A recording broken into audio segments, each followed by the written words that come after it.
There's a cat over here. There's a cat over there. And the wrong one died. And the wrong one died.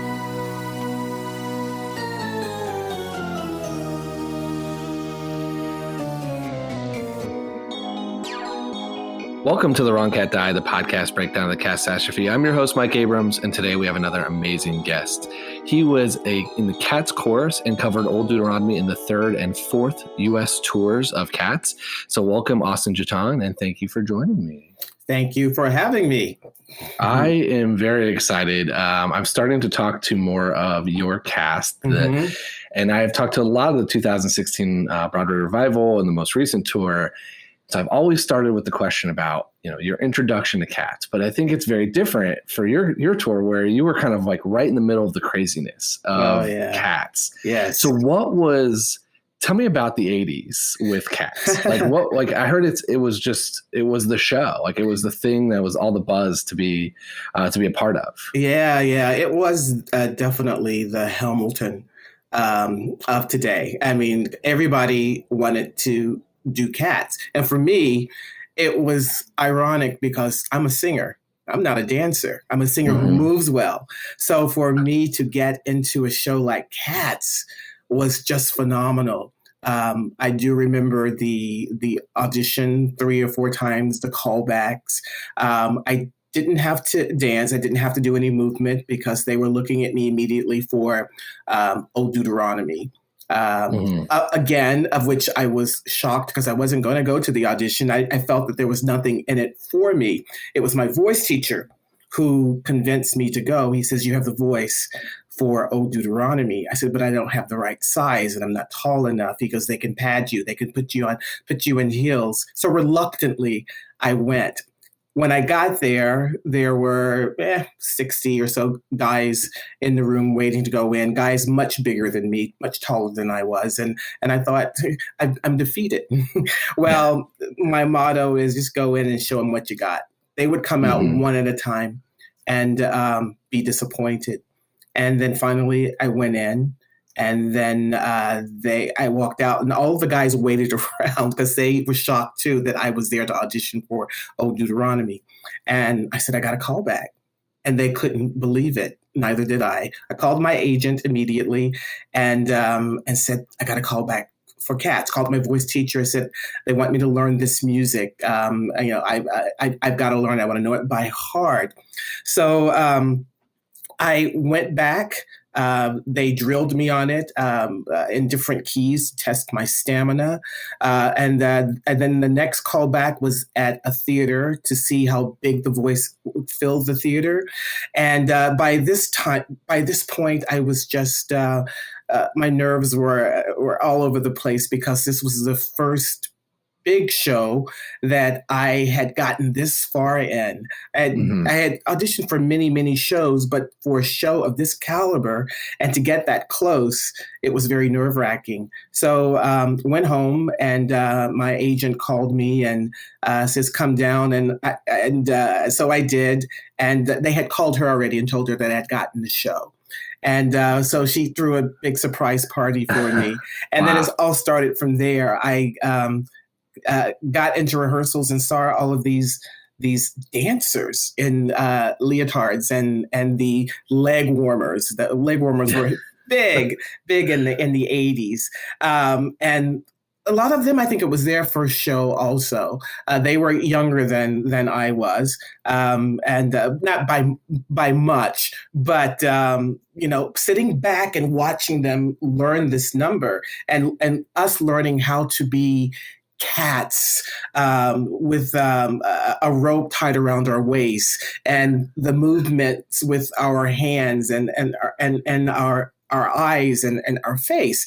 Our homework was to, as we walked home, is to look at every cat that we could, watch their movement. So we were like zombies. We'd come back into rehearsal the next day and everyone was sort of doing their own thing. It was sort of ethereal.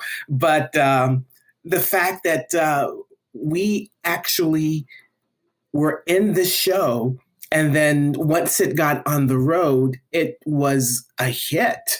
It was one of the most hit national tours. We played all over the U.S. That was just phenomenal. And it was a crowd pleaser indeed. Yeah, I mean, you sold out within hours, as I've read more about it, just everywhere you went. And it was really the first time that Cats got into other cities. Like, it was in kind of the main city. So you were bringing this craziness and chaos around the country. Yeah. Yeah. So I love hearing about the audition, and just in general about that process and not being the height or what you would expect for that role.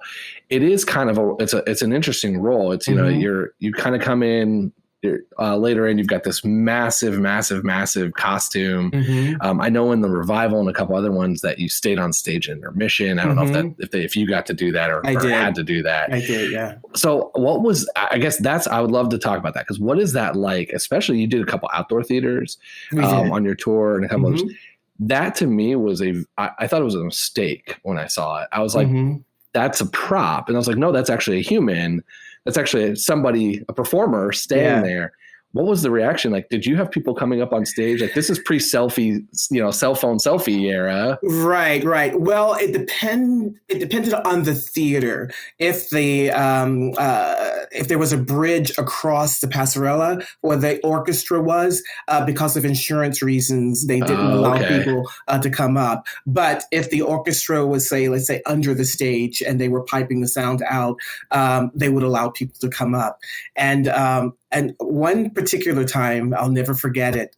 There was an older lady who came by, and they would sort of, keep them flowing so they wouldn't stand there and just stare at you like you're a monument, because you weren't supposed to look at them. You're supposed to just be there and be this deity, more or less. And but I had to look down at her because I could see tears rolling out of her eyes.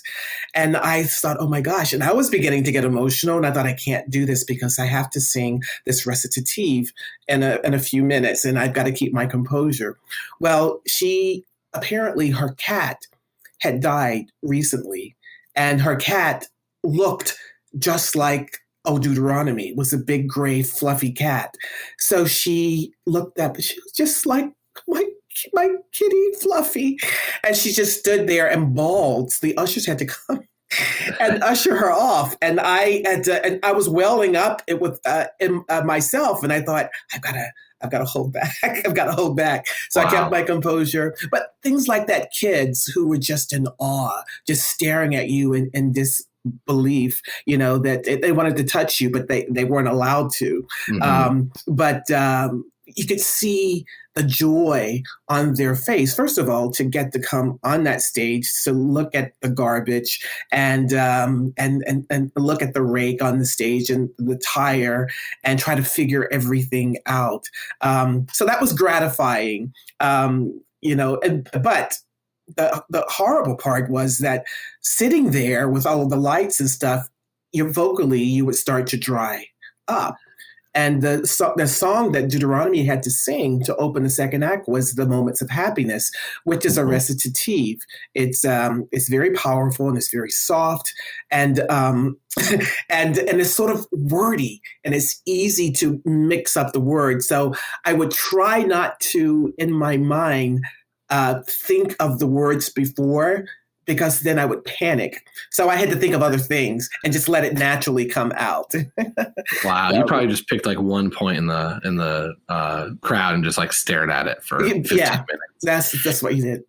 It sounds like your experience with that was so much more pure than what I got to witness, which was just a bunch of people getting a social media post in 2016. So it's cool that that's been a tradition that's kind of stuck forward. I was so confused. I don't think I've ever seen another show that's done something like that. Yeah. Well, it made the audience a part of the show, even from the get-go, from the beginning, when we would run out into the audience for green eyes and scare people, that they felt encompassed into the show. And depending again on the theater, the proscenium, how far it would go out, that the audience could be a part of the scenery, like it was on Broadway. But most of our theaters were so huge, it was we couldn't do that. But they got the feeling for it. Yeah, it was one of the first shows to kind of break the fourth wall in that sense. So I want to go back to not the audition, but when you get the role, and I know that you went through your cat school and you had your weeks of training. You were told a lot about your character. You were basically given a backstory, and that's part of the part of the show that I've spent most time in is talking about the storyline and the characters and the plot. What were you told about Old Deuteronomy, about his character, his backstory, and then his relationships to the other cats? Well, Deuteronomy had lived many years and had gone through so much in his life that he gained all of this wisdom and not necessarily power, but everyone looked up to him because he was a wise old soul, that he basically became the leader of the tribe because of his wisdom. So he was the glue to the tribe that everyone looked to for answers. If they were happy, if they were sad, when Deuteronomy showed up, they felt comfort, and they felt safe. So Deuteronomy would always come in with this. With his head held high, his chest out, the strength that everyone would rejoice. The first entrance for Old Deuteronomy is when everyone is wondering, where is he? And all of a sudden he appears, and it's Monkestrap that sees him, and all the tribe gets excited because Deuteronomy's he's coming, he's going to speak. So there's a rejoicement. So he gets there, and then now the party can begin. Deuteronomy is here. Let's enjoy life. So that's my take on it, what they told me. Okay. And so you're essentially the making the choice, right? And that's kind of what has been given to you. Right. Do you feel you even have a chance at being the Jellicle choice? I feel that I already had that chance, and I chose not to take it because I felt that other people needed it more. That just by being, that was enough because it was a comfort to everyone else. So choosing someone else to go to the Heaviside Layer was gratifying to me because anyone in that tribe could be the chosen one. And why was Grisabella the chosen one? Oh, and that's what I've spent a lot of time debating with a lot of people.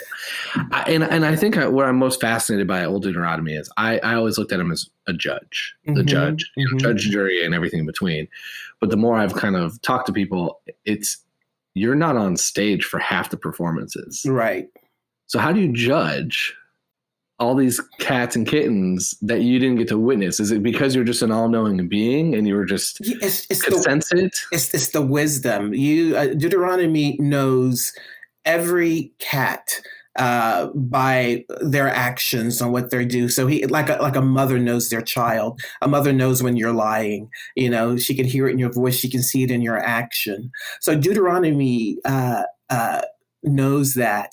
I look at for me, I look at the tribe and I look at all of the different cats, and I sort of reference them to people in a sense. Whereas you have the white cat who is quiet and demure, but strong and a wannabe and wants to prove it. And then Tumble Brutus, who is the young one that's eager. I can do this. I can do that. And Deuteronomy is the one that pulls everyone back. That's like, in your time, let it grow. So he can sit back and say, I'm good with this. Go out and do your thing, but I know who you are. And so, you don't even need to watch a couple of these. No. You can feel it. Yeah. Interesting. Okay. What other things were you told about relationships to other cats as Old Deuteronomy? Because I think it's like he's the father of, it seems like it's consensus he's the father of Monkestrap and Tucker. Yeah, well, he's wanting Monkestrap to learn to be a leader. Because there will be that day when Deuteronomy will not be there. So there has to be someone that everyone can look up to that has that authority to say no or yes and to protect. So that's why you see Monkestrap by Deuteronomy's side quite a bit. Deuteronomy, he proved himself to Deuteronomy. Now Deuteronomy says, prove yourself to me, to take over. So, that's basically. Yeah. Okay. So do you feel, I guess I'm interested in hearing all the other pieces. Like, is Macavity your brother? Is there other wives, girlfriends, or is that just something that just, you don't think too much as much about when you're performing? Don't really think that much about it. Macavity he's a person who was in the tribe that went astray and went to the bad side, and therefore always has been jealous of Old Deuteronomy and didn't like what Deuteronomy, because everyone looked up to Deuteronomy, and he felt, why? So therefore he arranged Deuteronomy to be kidnapped, to be gone. But it was the powers of Mephistopheles that brought him back, because Deuteronomy will only go when he feels that it is time to go.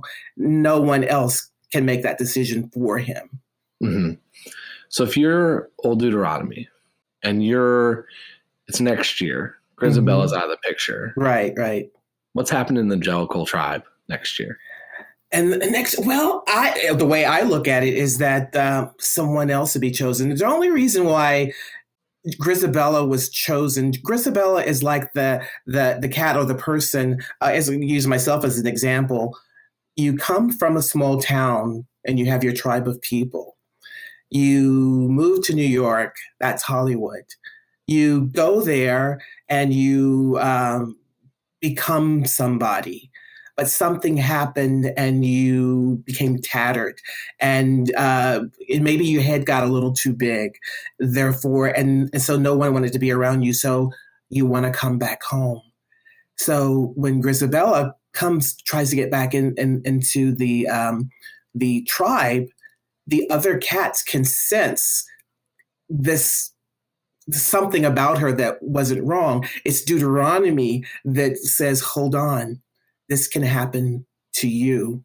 This is someone who went out to see the world, and it didn't work out, and we must always welcome them back. So therefore, I choose her to be reborn, to come back to a new life. And I next year for the Jellicle Ball, personally, I don't think that there really has to be anyone chosen each year. It's just whenever it's time for it to happen. I love that analogy as someone who moved from not necessarily a small town, but from Indiana to New York.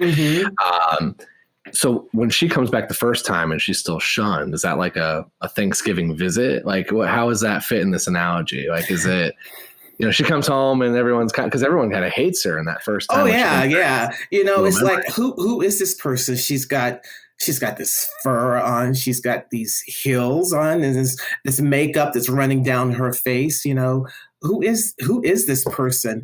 And a lot of them didn't really know who she was. It was Deuteronomy that conveyed to them she was in the tribe. She's an older person. And she did her thing. Now she wants to come back home, bring her back in. So they got a taste of it. It was only in the second act when she walks in, because they were still a little hesitant, and when Deuteronomy is sitting there and he raises his chest and he holds his hand out to say, wait. And it just gives Grisabella the chance to walk in and to prove herself, to basically say, I'm sorry, give me a chance, I love you. And then Syllabub and the White Cat embraces her, and then it becomes a big family again after she's taken up to the Heaviside Layer. So in that, I love this analogy. This is why I like talking about the show, is because I hear a different version every time I talk to somebody, right? Which is always very different from the version that I interpreted myself. Mm-hmm. In this scenario, though, does the town not get upset that their old thespian leader of Gus, or their kind of young, up and coming, fun, rocking the town, Tugger, all these people not get picked? Yes, to a certain extent, but then again, no one should be shunned. Just because you went astray, it's the acceptance. It's the obvious acceptance. Gus, the theater cat, Grisabella, Rum Tum Tugger, they all will be okay. They're having a wonderful, wonderful life. Grisabella wasn't so much so. She needs to get that wonderful life back. Isn't welcoming, this is me just asking questions to try to convince you that I'm right more than anything. Isn't welcoming her back to her town, though? Wasn't she better off spending a year there? Like not being the choice right away. Come back home, live with your kittens that you probably potentially abandoned that are now welcoming you back. Like, I feel like she still needs some time at home. Yeah, and a lot of people would think that way. But my take on Deuteronomy is like, why should she have to wait? Why should you have to wait? Or you have to wait if this happens to you? Why can't we just forgive right now and forget about it? What about the precedent you're setting for Victoria? What's now stopping Victoria from going to New York, living a crazy life, and then coming back? I think Victoria will go to New York, or should go to New York. Victoria she's the white pure cat, but how pure is she? Well, based on the dance that I saw during the Jellicle ball, it's not that pure. Exactly. Exactly. Okay. I like this. Again, I like this theory. So my argument's always been that it shouldn't be Grisabella, because I watched it as a singing competition. Purely a visual of you're a judge, like an American Idol and X Factor or any of those versions. And if I watch individually, cat by cat by cat, that wasn't my favorite. It was amazing. I mean, the performance memory is an amazing performance every time. But I was more entertained by other characters throughout. And that's the fascinating thing, I think, about cats, because there's so much going on, and no one's going to look at one cat all the time. You choose a cat who really gets to you. It's like, I really love this cat. Skimbleshanks, the orange cat. He's so fun, and your eye wants to go there. And just the little things that you're doing on stage, you find your niche, and you really develop that character, because you are trying to prove to Deuteronomy that you are worthy. But then you get it. You get it.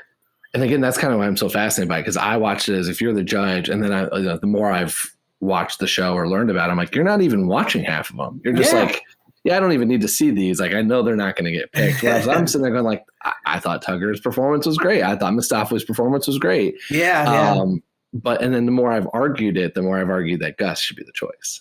Yeah. Well, Gus, the old theater cat, wise and, about to die. But then he shows, what he was when he was younger, but then again, even though he's old and feeble, he never lived the life of Grisabella, of leaving that tribe and becoming so tattered and destitute, more or less, that he didn't need to be welcomed back in, because he's there, and he's almost up there, I think, with Deuteronomy as far as his wisdom. Because he's a strong person that you want to listen to, because he's a great storyteller. So if you were, so what I'm hearing, which I kind of love this, and I'm poking mostly at it and picking at it just because it's fascinating to me. So I'm hearing that you don't think there's a Jellicle choice every year.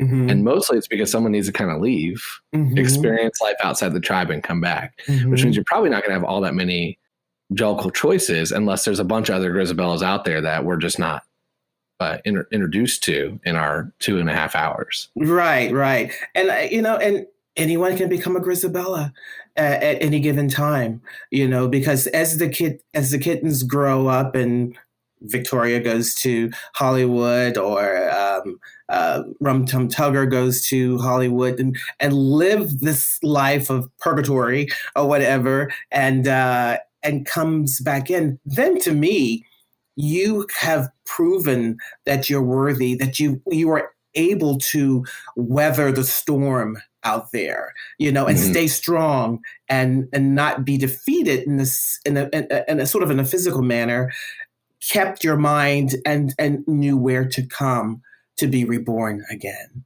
Mm-hmm. Yeah. Now, humor me. I know you've done hundreds of performances here, so you've obviously know this way too well. If you were asked, if you just said, "Hey, look, Trevor Nunn, Andrew Lloyd Webber," someone comes up to you and goes like, "Look, we're thinking about a different ending." Who would you pick, or would you still defend Grisabella to the end of time? Who would I pick to go to the Heaviside Layer? Wow, maybe nobody.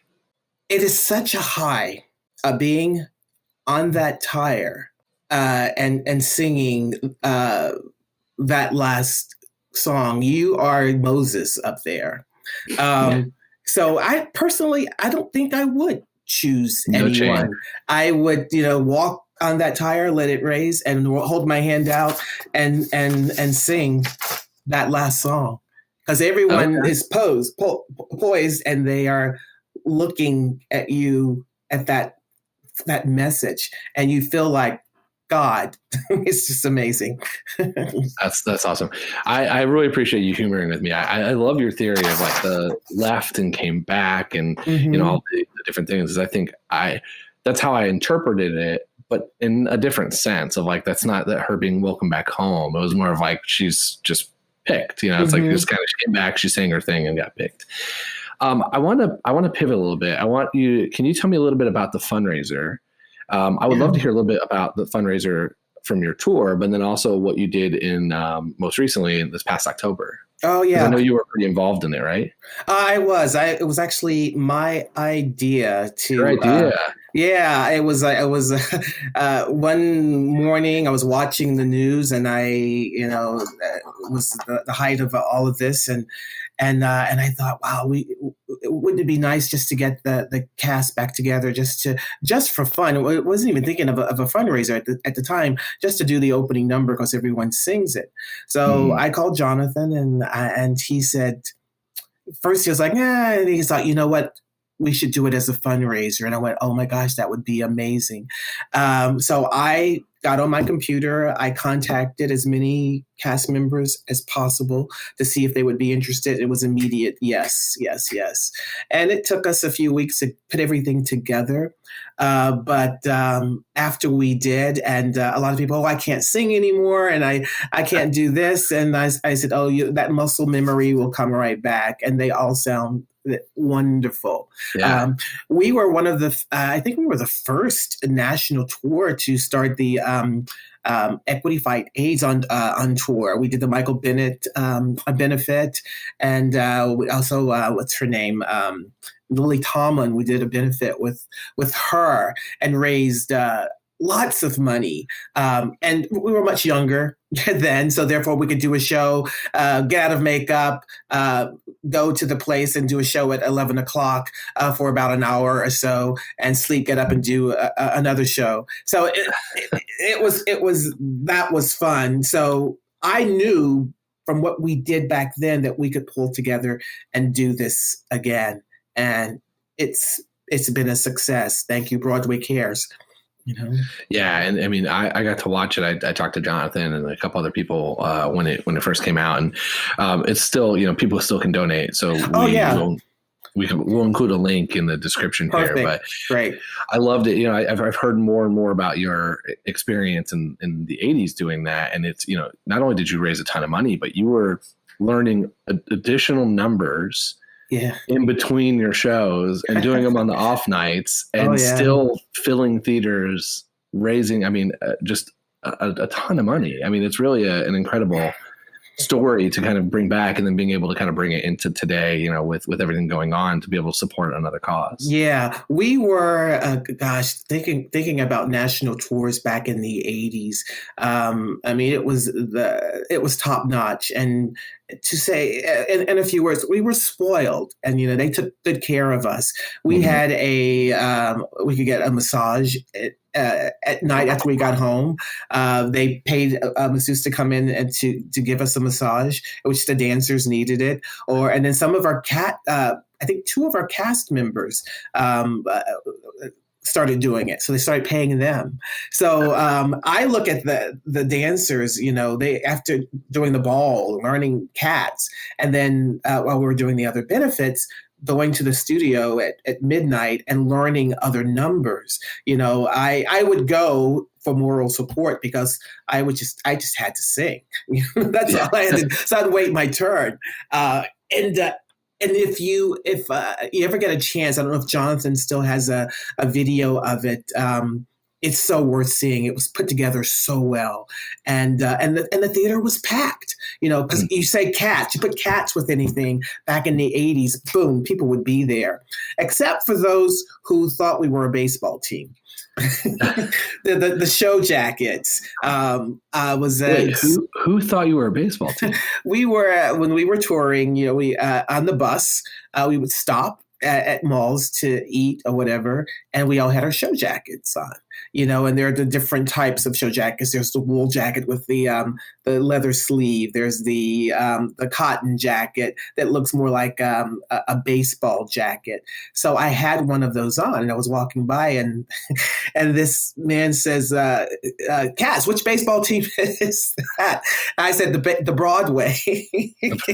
So he knew nothing about cats, and that was exciting to a sense that, wow, there's someone actually who doesn't know about cats, but he associated it with baseball. So that's that is fascinating. I haven't heard that before. I kind of love that. There's a little bit of a, you know, as a sports fan, I think like I'm kind of the reverse. I'm probably one of the few people that like generally now knows cats, but it's the reverse. You kind of either know cats or you know baseball. It's not a huge mix in that Venn diagram there in between. But so where would you think the Cats baseball team is from? I would say Yonkers. Yonkers. Yeah. I like it. Isn't there a Yonkers? I think there's a minor league team in Yonkers. I think there is. Yeah. I want to do a little bit of a rapid fire, but before we do that, I would love to hear, did you see the most recent movie? I did. What did you think?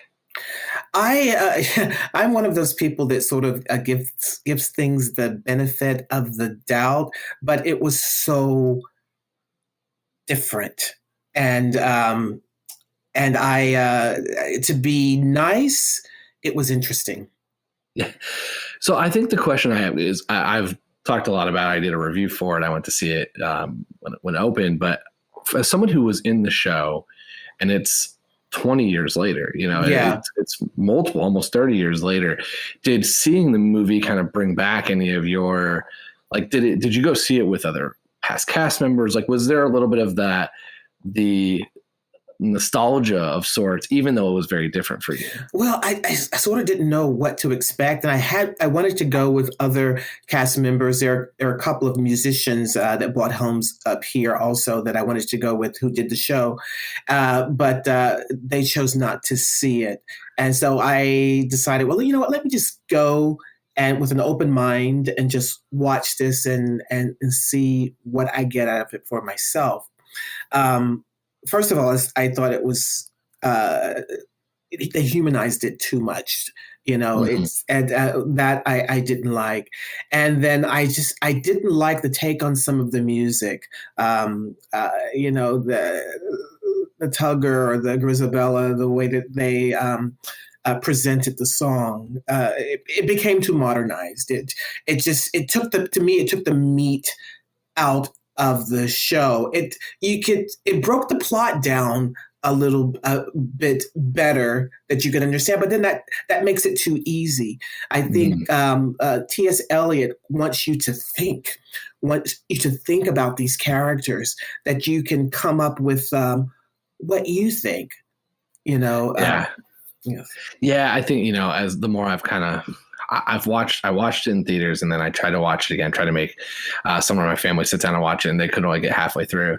Yeah. And then they said that we have to stop. But the more I've thought about it, is I think they just put too much money into making this a big production versus staying in a lane of like, we don't need no one needs to tell the story. Yeah. Just stick to the traditional, much, a well put together version of what people expect to see on stage, but not on stage. And you would have had a fairly successful show with half the cost of production and still had a lot more people that enjoyed it versus what ended up happening where now everyone's kind of distanced themselves from it. Yeah. To me, it didn't come across as a theater piece. It came across as a movie set, which is, I guess that's what they were going for, but this is Cats, Yeah. And so anyway, it's the baseball. It's like one of the best baseball teams in the country. Exactly.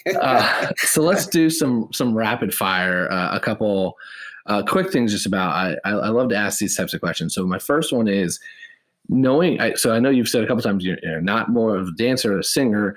Suspend all. If you could do any of them, if you just had the ability immediately, which character would you want to play? Like, which Trek would you love to do? If you just were like, I'm totally capable, forget vocal range or anything like that, I can do anybody. Who would you want to go performance? Rum Tum Tugger. Tugger. You want to go out there and just rock and roll? Oh, rock and roll. Amazing. What is your favorite song? My favorite song in the show? In the show, yes. I would say Skimbleshanks. Skimbleshanks. Mm-hmm. Ooh, interesting. And what about it that what do you love about it? It was moving and exciting. And you've got this big orange cat that comes out that's, telling his story, and he's upbeat and everyone's enjoying it. And it's sort of bouncy. It's a super fun number. I think it's a number I personally misinterpreted the most as I tried to break it down, and then I got called out by Colin, who was in the revival in 2016, and told me all the things I got very, very wrong in my interpretation. But I did enjoy. I think part of the reason I didn't enjoy it as much is when they make I love that they started to make the train. I kind of build this thing out of the set, and then they flash a light into the audience. Yeah, and it hit me. Oh, and so cool. I was really angry because I couldn't see for a good 30 seconds after. Oh yeah. So I think I'm scarred from that particular number. What about your favorite and least favorite character in the show? Favorite character would be Gus. Least favorite character would be Alonzo. And then my last rapid fire question. If you were to be quarantined with one of the characters, and you're stuck at home. Oh God. Which one are you stuck with? I am stuck with, I'm stuck with Tumble Brutus. Tumble Brutus. I've not had anyone say that one. What's your answer for that? He was my roommate on tour. Okay. So purely the person, not the character. Well, the character, let's see. Wow. Again, I would say Tumble Brutus because he was fun. He's a strong young cat that's that's going to see the world, and he would make me laugh constantly. You know what I found most interesting as I've asked this question to a lot of people is it's very situational. And so it's like the people who are in New York in small apartments are like, who could I spend in a small apartment with? Yeah. And then people who are out and they're like, oh, who would have, who would take care of me or who would be fun or who would this? And so it's like there's been no consistency in answers. Oh gosh, I'm sure. Question, which has been great. Where else can we find you? What else are you working on? How can we find you on social media? Oh wow, I'm doing sort of a lot of things. Last 2 summers ago, I worked at Glimmer Glass. It's an opera house up here where I live, and we did a production of Showboat. I had done the national tour with Hal Prince years ago and Susan Stroman, and also did it in London. And then I left, when I left Cats, I went to Germany and did Andrew Lloyd Webber's Starlight Express. Learned that in German, and 8 hours of roller skating. And that was a phenomenal show and a phenomenal set that's still going on. They have since taken out Deuteronomy, and now they have Mama. And the Mama is the original Pearl on Broadway, Reba Rice. So that was interesting. But here in Albany area, I do a lot of commercials. I play politicians and doctors and things like that. In 2015, I did a movie called Moving Mountains that starred Teresa Russell. And it's a true story on coal mining in West Virginia. And I played a living legislator, Arlie Johnson, who helped get things passed because there's still things going on in that state. And one reason why I got the movie is the movie is about a girl that I went to high school with who went to West Virginia, and she thought of me that I reminded her so much of Arlie. I had to audition and all that stuff and screen test, and I ended up getting it. I've since become a chocolatier. I have my own company. I have a website. I just opened a store here. One foot is always in the door as far as theater, and I'll never leave it completely. But I've found other avenues to sort of keep going and keep my life exciting. And what you have to share the website so we can. Oh, sure. It's theostentatious.com. theostentatious.com. I'll link that as well. Okay. So you can order. Do you ship across the country? I certainly do. Amazing. Well, thank you so much for spending the time with me today and kind of bringing me back to this, this kind of crazy time of Cats when it was, the Hamilton. Yeah. It's fun to kind of hear from your cast and your company all about what that experience was like, since it's so different than almost even what it's been today and 40 years later. Yeah, God, 40 years. That makes me really old.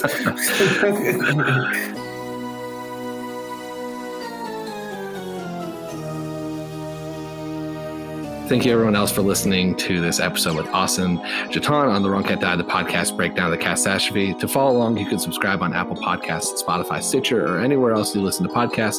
Follow us on Twitter and Instagram at The Wrong Cat Died, or check out our website, thewrongcatdied.com.